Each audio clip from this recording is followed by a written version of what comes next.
২০তম সপ্তাহে গর্ভাবস্থার পেটের আকার ও আকৃতি।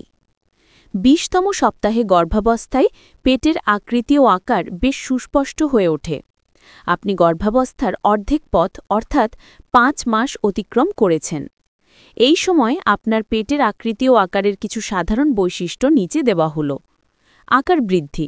এই সপ্তাহে আপনার পেট বেশ দৃশ্যমান হয়ে ওঠে এবং একে স্পষ্ট বেবি বাম্প বলা যায়। আপনার জরায়ু অর্থাৎ ইউটেরাস আকারে অনেক বেড়ে যায়। জরায়ুর উপরের অংশটি অর্থাৎ ফান্ডাসটি সাধারণত আপনার নাভির স্তরে পৌঁছে যায়। আকৃতি পেটটি আরও গোল বা ডিম্বাকৃতি দেখায়।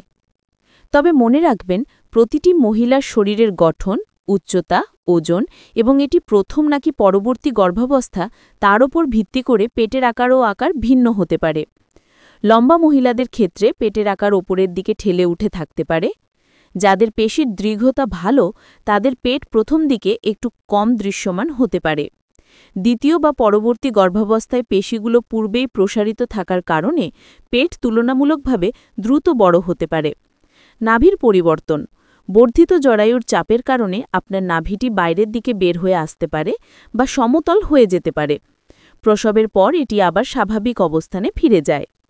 অন্যান্য পরিবর্তন কিছু মহিলার পেটের মাঝ বরাবর একটি গাঢ় উল্লম্ব রেখা যা লিনিয়া নিগ্রা নামে পরিচিত দেখা দিতে পারে।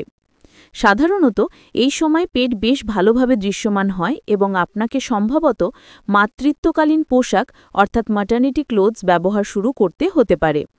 তবে পেটের আকার ছোট বা বড় হওয়া সবসময় কোনো সমস্যার নির্দেশ করে না। গর্ভাবস্থায় যে কোনো উদ্বেগ বা প্রশ্ন থাকলে অবশ্যই আপনার ডাক্তারের সাথে পরামর্শ করা উচিত।